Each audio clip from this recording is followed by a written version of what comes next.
Okay, so this webinar is going to focus on how we can create experiences and spaces that allows unplugged computing science to be embedded at early level through play.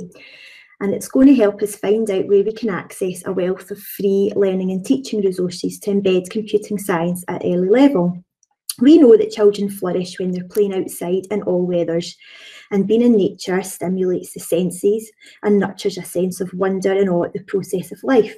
Outdoor environments can offer different surfaces, different levels, and lots of natural features to explore, trees to climb, and bushes and shrubs to hide and build dens in. Different natural spaces can simultaneously ignite creativity and imagination while fostering a sense of well-being and calm. So what better environment is there to learn about computing science? And if this is your first webinar and you don't know really anything about computing science or where to start, fear not, because it's all coming up. This is session 2 of 3 from the early level computing science webinars. You don't have to come to all of them, but if you would like to catch up on what was covered in the first session, please feel free to have a wee look at the webinar recording.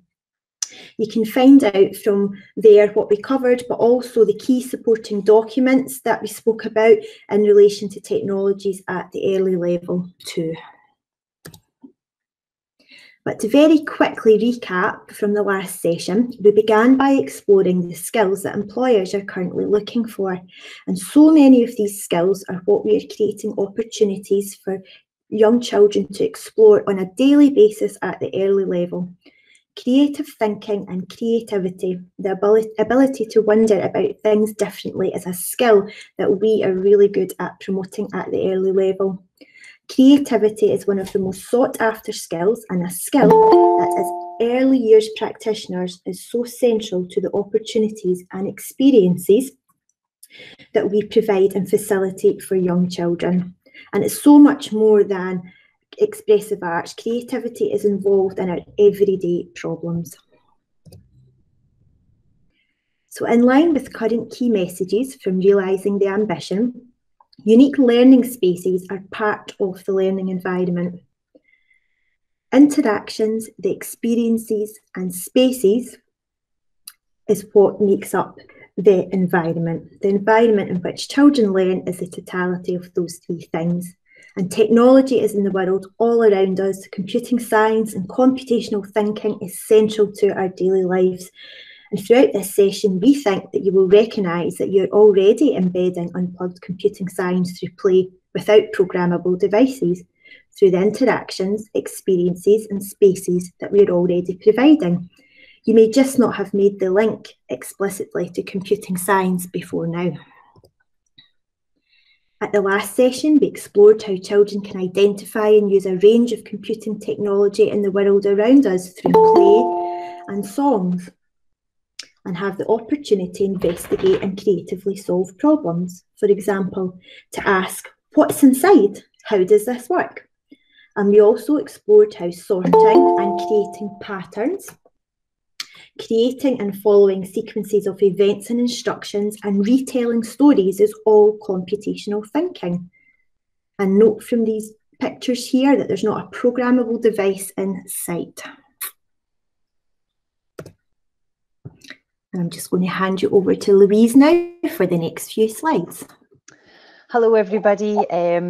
So I'm getting to do some of the fun stuff now about computing science, and really it's to recap probably what you already know, but I'm just wondering if anybody wants to put in the chat here some examples of how they are possibly using computing science in your own settings. So as we're going through this presentation, it would be just lovely to hear from yourselves. If you might be a complete newbie with computing science, we'd love to hear from you as well. If this is completely brand new to you, please let us know. But if there's things as we're going through this presentation, you think, I'm already doing that, but in a different way. I am already using those skills, but in a different way. Because I think what we'll find is when we're going through this presentation and speaking about computing science, you'll see how it's already embedded into probably pretty much everything that you're doing. And on that note, I'm going to start with our first organiser within computing science, and that's understanding the world through computational thinking. Computational thinking is the golden thread that runs quite literally throughout our lives, throughout the curriculum. And again, when we speak a little bit more about computational thinking, you'll be able to say, ah, yes, we do this every day. So computational thinking is all about solving problems, understanding how to solve problems, being able to break a problem down into more manageable parts and extracting the most important parts of that problem. Computational thinking, as I said, is all around us, and it's so important, particularly in today's society, to support our learners in understanding how to solve these problems. And doing that at a very early level is essential and crucial for skills for learning, life, and work. Again, I cannot stress how important computational thinking is in our everyday lives. We have our second organiser, which is understanding and analysing computing technology. So this is a really exciting part of the technologies curriculum, and again, a really exciting part of our curriculum at early level. We are looking at technology and how it works around us in the world. So that is going into a supermarket and seeing the doors magically open in front of us. Well, they don't just magically open in front of us. There has been a computer code, there has been computational thinking that's been embedded into the creation of that, for those doors to be able to open using those sensors when we approach the door. When we are in a supermarket, again, just using that example, when we are buying products and we are using barcodes, again, the computing science that's involved in that. When we are in a car, we're driving along the road and we stop at traffic lights. The computing science that is involved in the world around us, it's really, really important, particularly at an early level, to have those conversations and discussions with our learners about how computing affects us in our daily life, from getting up in the morning till we go to bed at night. And I always find that a really, really good example and activity to do with our learners, and also a really good example to link working in our own settings and linking our home settings as well, and getting those conversations started with parents as well, to make them understand and realise how important computing science is in the world around us. And I think the terminology of computing science can be quite scary for a lot of people because it is still quite new, but it is all about those IT skills, those ICT skills, digital skills, but computing science underpins all of that. And then finally, designing, building and testing computing solutions. That is actually being able to use the products, create the products, build the products, and as Eva said, is also being able to investigate inside those products. How does it work? How can we build code? How can we use those resources? And again, a very important point to designing and building, testing computing solutions is it's all about also using equivalent resources as well, and that is something Eva will be able to speak about later on in this this presentation. So I'm just going to check the chat here to see if anyone's been doing anything. Eva, is there anything here, or are people okay there? Hi, so far, and I've just popped in the chat that we will look at a definition for computational thinking very soon too. Excellent. Okay, on to our next slide then, Eva, since you're in charge here.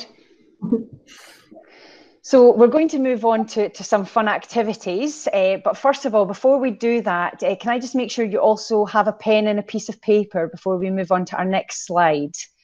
Is everybody okay with that? You don't have to have a pen and a piece of paper, but it's just, it's a really, really nice activity that's going to be coming next. So can I just find out, are you all familiar with Barefoot? Anybody out there want to say if they're familiar with Barefoot? If you want to even just put it into the chat facility, that would be great. Barefoot is always my probably #1 tip-top resource I would be going to when it comes to computing science. It's just fabulous, and again, Eva's going to be speaking a little bit more about it later on in the presentation. But if you log, yes, look at all these people coming back. No, I've heard of it but haven't used it yet. Well, definitely dip your toe in the water of Barefoot. If you sign up at the moment for a Barefoot workshop, which is completely free, you will also receive this computational thinking poster. Which could be hung up within your settings, and it's just really, really nice. Now, I think, Eva, do you have to click me through this? I'm sure you might have a wee arrow or something there. I'm not sure. Sorry, yeah. I'm seeing a different version. If we just go back to that, that would be great. So within this poster, it breaks down computational thinking even further for us. What I do want to highlight, particularly about computational thinking, is the importance that this computational thinking plays, particularly with engaging more females in computing science. The problem-solving element of computing science is something that particularly engages our younger girls. And females in computing science are woefully underrepresented. So what I would really like to emphasize with you all is to ensure that females feel welcomed within the world of computing science, that it's not just seen as programming and coding, which predominantly we find, and it's a bit of a sweeping statement, but predominantly we do find through a lot of research that a lot of males are particularly enjoy the coding and programming aspect of it. But in fact, the problem solving is in fact the most important part of computing science, and that is where our females, our young girls really, really excel. Within this presentation that Eva shared with you, I've popped some links in there to some really nice resources called A Mighty Girl, and also resources from our gender development officers, which really focus on some strategies for gender parity across the curriculum for early level settings. So I would definitely have a wee look at that, but that's a bit of a side for this presentation.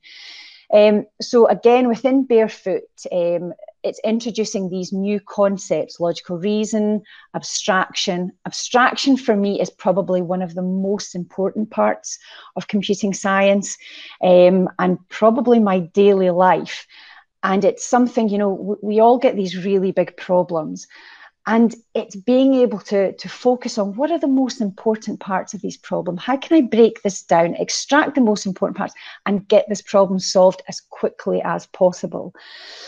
Pattern recognition is something that we're doing on a regular basis, and algorithms I'm going to speak a little bit about later on, and we're going to have a lovely activity about algorithms. And then again, the approaches to being able to solve these problems: persevering, collaboration, creating and tinkering. Again, these are all the approaches that you're using every single day within your early year setting, and you're already embedding computing science. Okay, let's go on to our next slide. Eva, is there anything in the chat that I'm missing? Just a few comments that people haven't yet used the Barefoot materials, but they're all quite excited to do so. It's honestly, I can't stress enough, it's an absolute gift. It's completely free. The workshops are free. And I know, Eva, I know you're going to talk about it. And it's just one of those go-to resources that everybody needs to know about. It's backed by BT. So they put all the money into it, and they work with ourselves in Scotland to develop these resources. So I just can't emphasize enough how wonderful it is.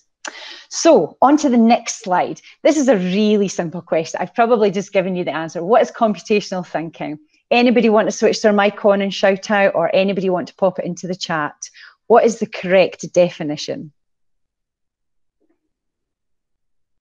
Anyone brave enough to shout out? Okay, so we've got some answers coming through on the chat, Louise. We've got a awesome C coming through twice there. Great. I think you should just click for me there, Eva, because absolutely correct. Solving problems effectively with or without a computer. And that is the joy of computing science, because it's not about just sitting down in front of a computer. It's all about solving these wonderful life problems, daily problems that we all face. Okay, on to our next slide. So this is the slide that we really need you to have a pen and a piece of paper or something just to jot some ideas down. This is an example of an activity that you will find with Barefoot. So again, Eva, sorry, I can't present here, can I? So I can't click. So I'm going to have to ask you to click onto the first. No worries. And it might be, you might have a tablet or something to hand as well with touchscreen. It doesn't have to be. Eva, I'm so retro. I do apologise. I'm talking about computing science and I'm talking about pens and paper. Of course, if you've got devices, please feel free to draw away. Okay, so the first thing I want you to do, so we're going to be following a set of instructions, also known as an algorithm. So draw a triangular body. On to our next one. Eva. Add 3 eyes. And next. Add 3 wings. And next. Add 3 legs. Next. Add a tail. So this is my algorithm for a crazy character. And I'm just wondering, I'm going to give you a couple of seconds there, if anybody's drawing on their tablet or on a piece of paper or even in their head, what that crazy character will look like using this algorithm.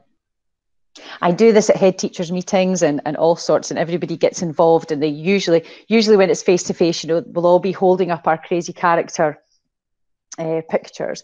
So Eva, would you like to click next? So here is the crazy character that I expect you all to have drawn.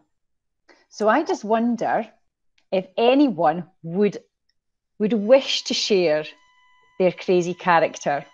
You pop your camera on and hold it up at the camera.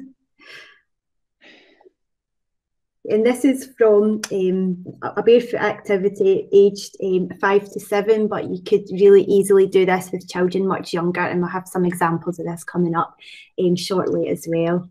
Would anybody like to turn their camera on and share this? Oh, somebody! Bathgate Nursery. Do you want to? Oh, wow, look at that. I don't know if you want to put your mic on. Oh, Andrea's in as well. Andrea, I'm so glad you're back in. So mine looks completely different. Excellent. I'm loving this. Oh, excellent. Thank you, Mrs. Kerr, as well for that. Now, as you can see, just by these 3 images that have been shared, they are all completely different, aren't they? I don't think anyone created the same crazy character as I have on my screen here. Now, why would that be? Would anyone like to take a guess as to why all our characters were different? Again, if anybody just wants to shout out, switch your microphone off. Sorry, there's my phone going 2 secs. We've got a comment here about the steps not having enough detail. So perhaps the perfect, yep. They're not precise enough because everybody has interpreted them a little bit differently. Instructions were not clear, not enough detail. Yep, exactly. Yep, and we all follow instructions differently due to our personal experience and knowledge. Correct. Because an algorithm is a precise set of instructions, a precise sequence of instructions, or a set of rules for performing a task. Excellent. Thank you so much for that, Eva. The house phone's right next to you and I couldn't quite get it to switch it off in time. The joys of working from home. So absolutely everything we've said there, you know, when we're writing an algorithm, they have to be a set of precise tasks. So again, I think an example that Eva shared with you at the beginning of the presentation was about, you know, writing an algorithm about washing our hands. So incredibly important. We have to get the instructions correct. We wouldn't use the soap before we dried our hands. We would use maybe the water first, then the soap, and etc., etc. So it's very, very important that we get these steps completely precise. So if I wanted to create precise instructions for you to draw exactly the same character, I would have to be incredibly precise. Another really good example of writing an algorithm is the jam sandwich algorithm, and there's lots of excellent videos on YouTube that you'll be able to find about the jam sandwich algorithm, where, you know, the teacher will have, the practitioner will have a loaf of bread, a jar of jam, and a knife. And the children then have to tell the teacher exactly, so the teacher's playing almost the role of a robot, and the children have to write a precise set of instructions as to how the jam needs to be spread upon the bread. So it's just really, really fun, really exciting. The kids absolutely love it, but it's just a lovely way of introducing algorithms. And again, you guys will probably come up with loads of exceptional ideas. I don't know if anyone's got any ideas you want to share today. Maybe giving you food for thought. Okie doke, anything there, Eva, that I've missed that you want to add to? No, not yet, thanks. Excellent. So again, as you see in this slide, algorithms are all around us, all around our settings, and there's some wonderful examples here. Eva, could you click again? There we go. So in designing algorithms, computer scientists are required to think logically, decompose, break down problems in order to be able to solve them. They try to find the most effective and efficient ways, and Eva's added a lovely example here for the weather and how computing science supports the Met Office in being able to predict what weather will be coming ahead for the next day, the next week, the next month. So lots of really lovely examples there. And again, if you're looking through this presentation, you will be able to see all the information in Eva's slides. And again, I'm going to do one more activity with you on slide 11, because I know I'm talking too much and I have a really bad habit of talking too much. So guess what? Again, I've done this this example from Barefoot with a group of head teachers, and they just love it, absolutely love it. We need to be able to, again, describe an animal, and you have to be able to guess it. You could really be using this transferably for any activity at all. So I'd like you to think of an animal, describe it to your partner, for example, when you're in your settings, and you're not allowed to choose any of the animals that you see on the slide, because that's obviously cheating. So the objective is to guess the animal as quickly as possible. So if I was to say to you, okay, so I want you to guess this animal. I have 2 big ears. My 2 ears are very fluffy. I have a little nose that twitches. I have a little cotton wool tail. Yay, Nikki, super! So it's really fun doing an activity like that, because it makes you realize how important the information that you are giving is in this. And it's really, really fun for young kids to do as well and get involved in, and really fun for us to do as well as practitioners. So that's a lovely activity. And again, you know, as it says in these slides, it's all about embedding computing science across the curriculum. It shouldn't really be seen in isolation. You know, mathematics, literacy is hugely important, particularly within this example. And when you're going through the Barefoot resources, you can see exactly where computing science is embedded into each curriculum area. So if you are focusing on literacy, it will be able to take you to a whole wealth of literacy activities and resources and ideas. Okay, let's go on to the next one.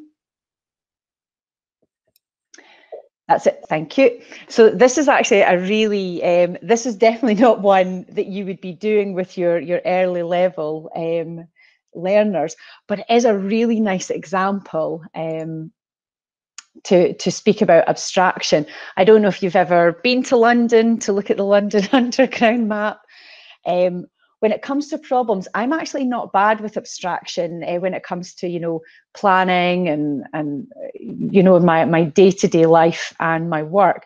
But when it comes to London Underground map and maps, my brain just finds it quite difficult at times. And I know I'm ashamed to say that, But again, it's a classic example of abstraction, is to look at the London Underground map. It bears no resemblance to the actual geography of London, but the detail has been included, and then you have to abstract, you know, the most important information. So if you're needing to get somewhere, I need to take the yellow line. Where does that take me? Where do I get off?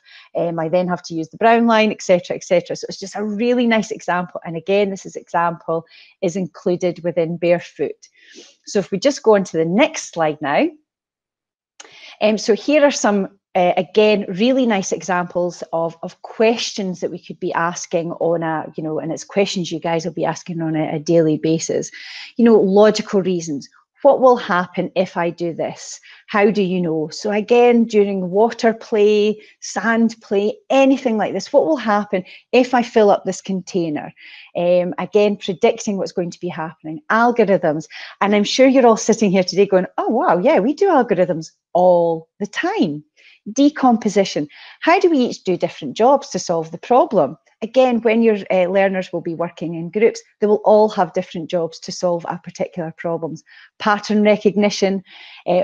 What did you do then and what changed? Abstraction. Again, I've spoken so much about abstraction, but it is actually really, really important. And what's the most important parts of the problem here? And again, evaluating. How did it work? What went well, and how can we do something differently the next time? So lots of really, really important questions there to be asking learners. So I'm going to hand now back over to Eva, but I just wondered if there was anything that anybody wanted to share, or are you beginning to see examples of how you're using computing science in your day-to-day settings?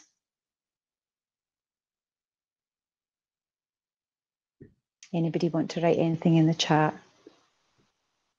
I'm sure you are. I'm sure you are. Right, I'll hand back over to Eva. Yeah, there's so many practical examples. Louise, a biggie for me was always the algorithm for dressing in the waterproofs for outdoor play, because that was something, you know, that was really tricky, especially for new children coming in the door, you know, remembering that maybe we put the waterproof dungarees on before we put the welly boots on, otherwise we can get ourselves in a bit of a pickle. So we've got some comments here. Yep, definitely seeing lots of things that are embedded into daily practice.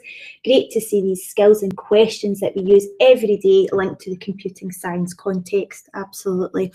And this slide here, this is a helpful one just to keep in mind of some of the computational thinking approaches and where they link at the early level. So the sort of terms that you might be using in your daily practice already and where they sort of sit under the computational thinking approaches.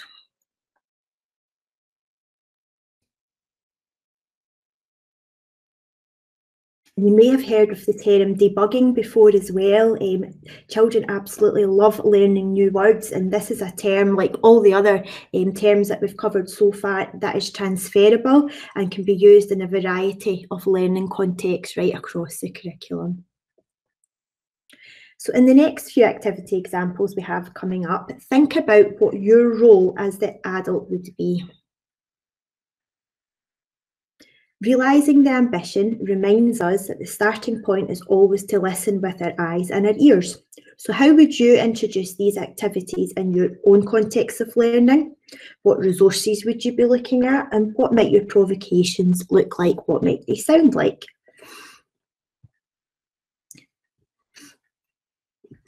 Throughout the activities, we will refer to the computational thinking skills and concepts language, and also refer to key roles that the children can adopt. So for example, when children are working together, they can take turns to become the programmer or the developer or the engineer. And these are roles that are referred to in CS Unplugged, and all the links are here. This helps us to understand that some of the processes involved in computing science and how computers work. So for example, the input, the output and the parts that happen in between. And children can adopt these really nice role play roles. Creating an algorithm or writing a computer program involves planning what you're going to do, coding the instruction, then testing them, and then tracking down any bugs and changing the program so that it works correctly. And in these activities, children can explore simple programming language by taking on these separate roles. And this isn't completely artificial, because most substantial computer programs are written by a team of people, and often the roles they take on are the designer, the coder, and the tester, and they're all separate roles.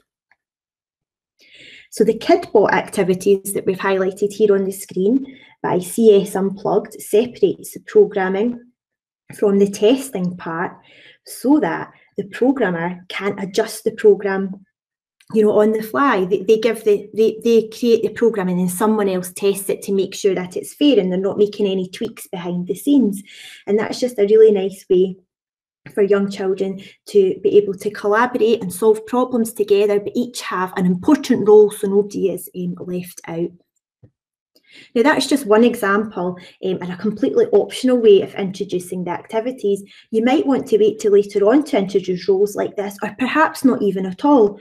You know your learners best, and at the early level it's so crucial that we're providing them with the time, the space and the freedom to explore and problem solve in their own way. So let's have a wee look now at some of the practical ways we can learn about computational thinking through play at the early level with resources that are familiar to you. Okay, so the first little image we've got here is some nursery children, and they're playing human bee-bots. So they've agreed on a start point and an end point, and they've agreed on a movement. They're all going to move in giant steps. So the programmer creates the algorithm, they create the instructions, and they use arrow cards and they place them out on the floor to show the sequence of the instruction. If they didn't have arrow cards, they might use whiteboards and they might be mark making with chunky markers. Then the tester calls out the instructions, and then the KidBot physically moves following these instructions. And this can be replicated on a smaller scale with puppets, teddy bears, and small world resources. And it's similar to the activity that we looked at last time, where children had created their own route and their own algorithm to guide the car from the starting point here at the bottom right to the end point here at the top left. And in this example, we are thinking about computational thinking through story sequencing. So sequencing information and understanding the order of events is important as a first step to understanding algorithms. After reading a familiar story, you could provide story cards, or the children might create their own story sequencing cards to retell the story. We could start off with just a beginning, a middle and an end, and then provide additional cards to add challenge, or blank cards to add an alternative ending. And we've linked into some of the resources that we have free to download on the National Technologies community here as well. And again, we would be referring to the computational thinking skills and the approaches. We would be using the language and encouraging children to debug, you know, and tinker with their instructions, tinker with their algorithm, and the optional role play roles of the developer, the tester and the bot.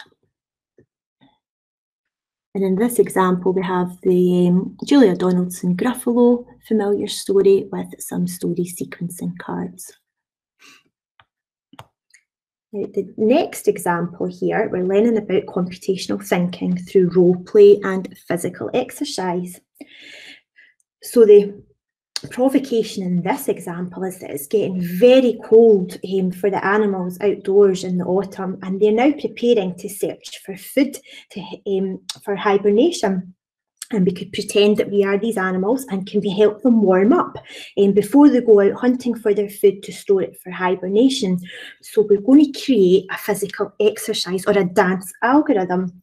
Now we could either use the photos that we've linked to here that are free to download on the National Technologies community, or we could use examples that we can source online and download, or again we might create our own. It might be our own photographs here.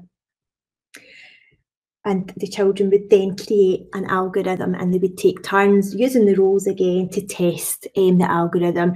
And the output might be, you know, which one made us warmest the quickest, or you know which one made us most out of breath. Because if we're most out of breath, then we know that we've properly warmed up. And you can see, looking at the cards there, how you could add challenge as well. So instead of maybe having 4 hopping cards or 3 hopping cards there at the end. We have a number 3 and then the hopping card as well. So again, it's just about knowing your learners and knowing, responding to those that need a wee bit more of a challenge. And in this example, we're learning about computational thinking, again, through role play and creating stories. So our provocation here is that animals are all warm now and they're ready to get out and hunt for food, but they don't know where to go. They don't know how to find the food.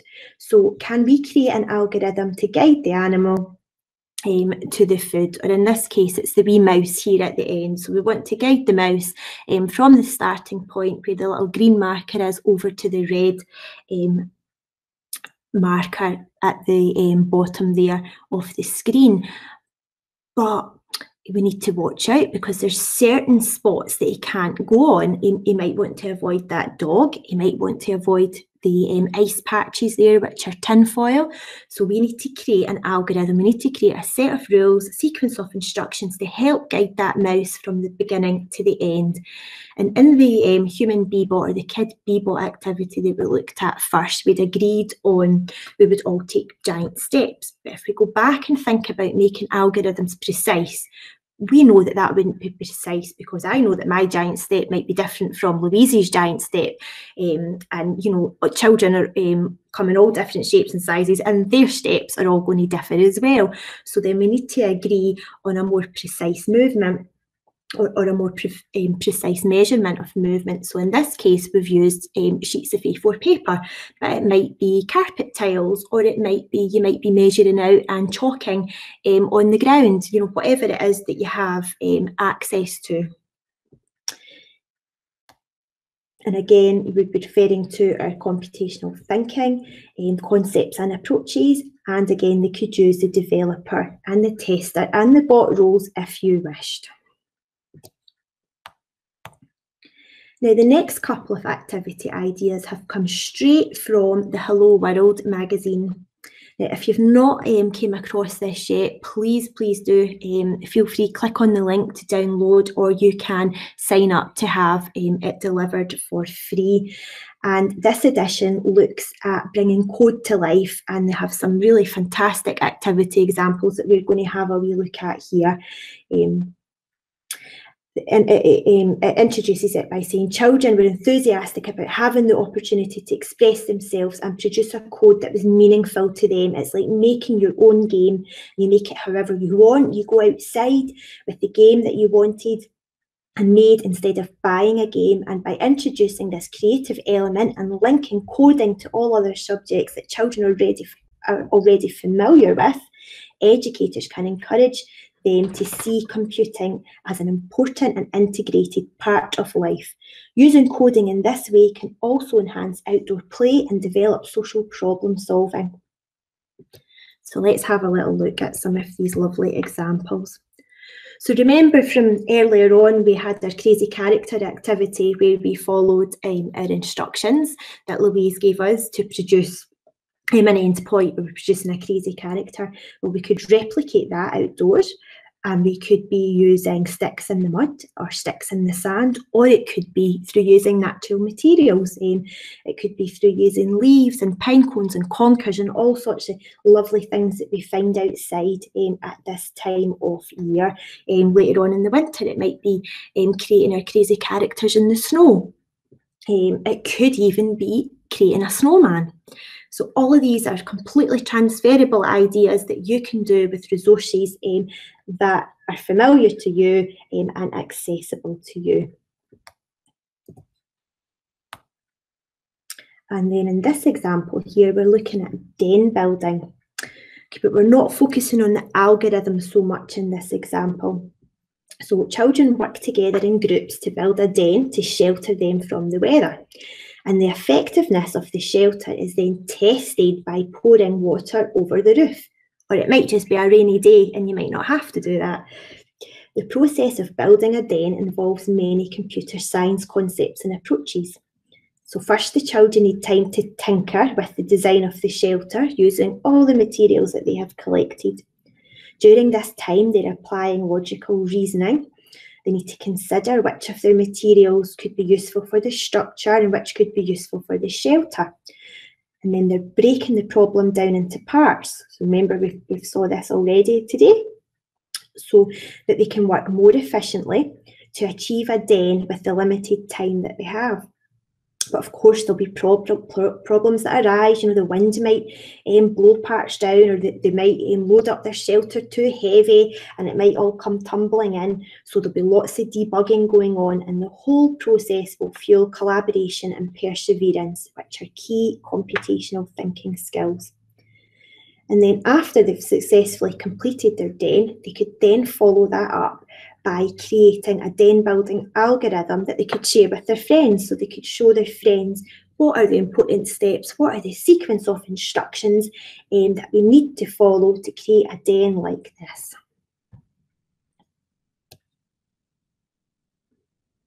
And in this activity, children are creating natural mazes by drawing on the floor in a woodland area, or on the sand, or in the mud again as well, and they're using natural materials that they have access to round about them.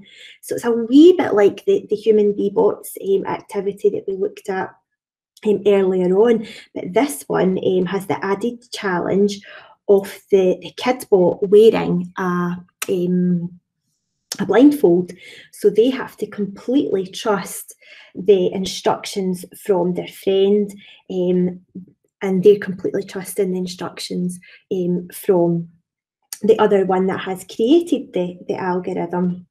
And the algorithm can be made from natural materials such as sticks and leaves as well. It can be clumps of grass, it can be rocks.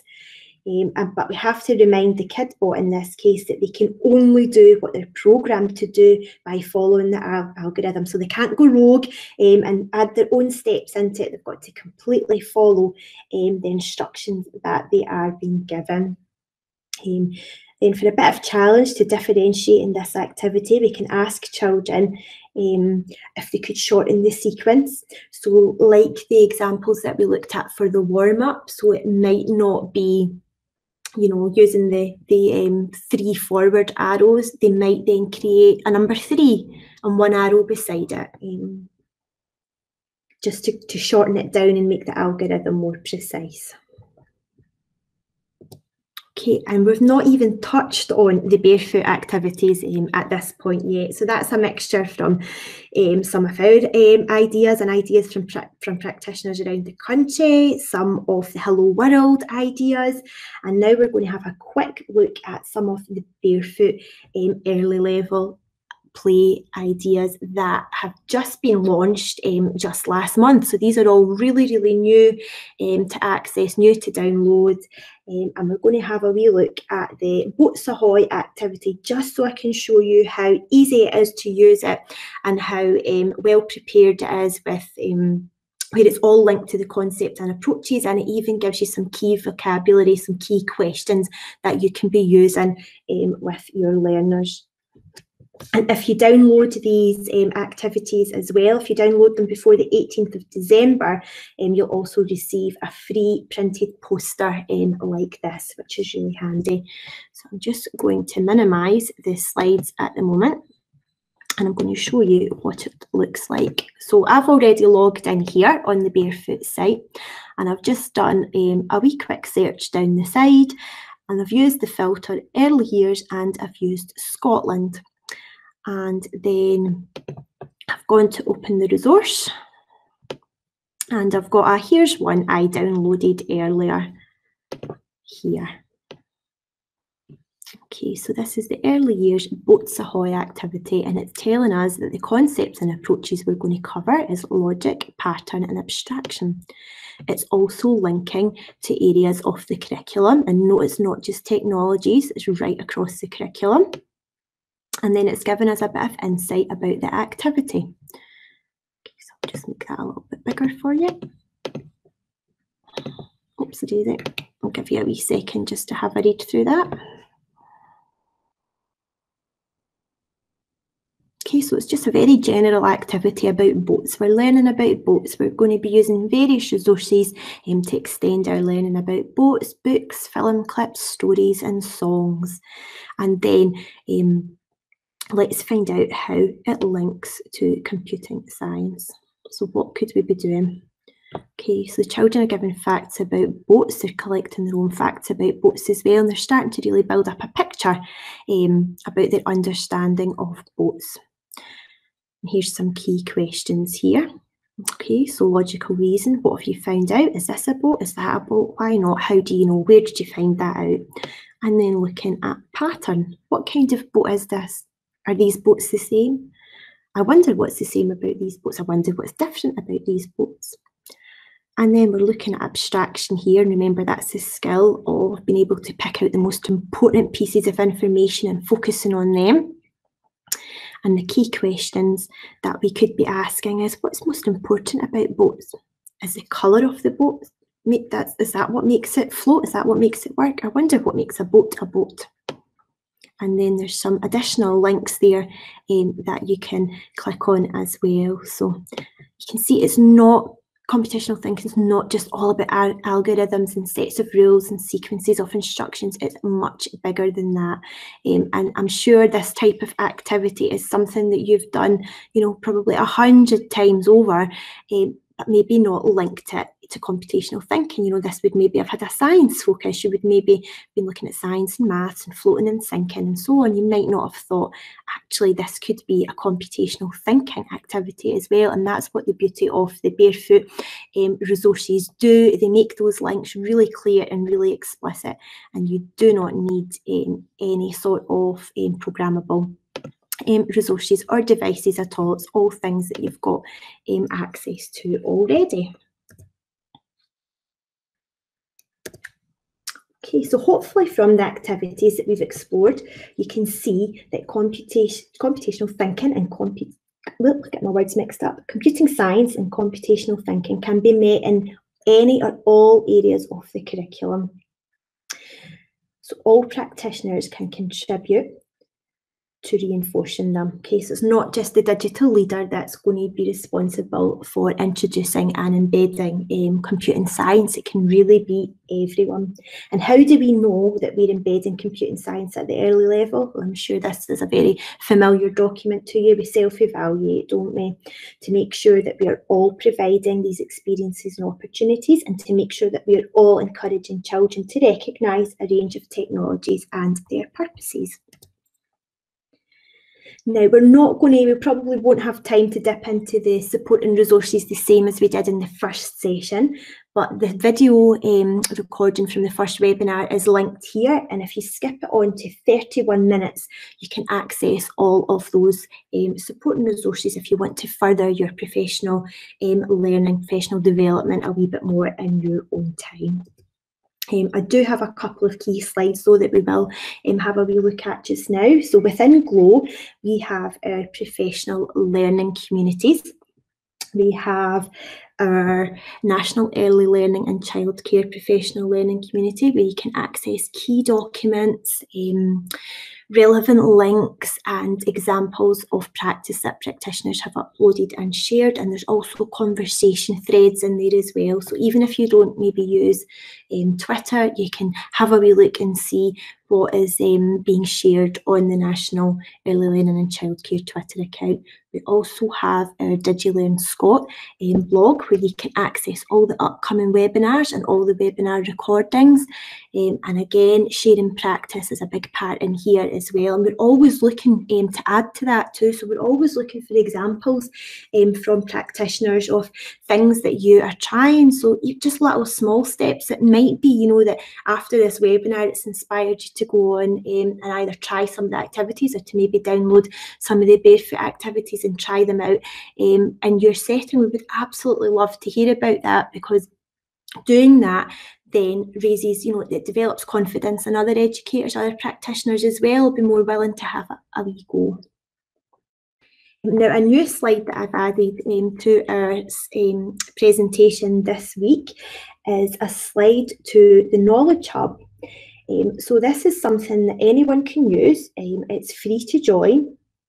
It's a digital platform where you can collaborate and network with other early learning and childcare practitioners. So there's a group on here called Early Learning and Childcare in Scotland, and it's a discussion forum, but it's also somewhere again where you can upload and share and access documents as well. So I thought I would just like to signpost to that, and the links again are all on the slide. So if that's something that you think you would like to have a wee look at and spend some time there for professional development, then please check it out.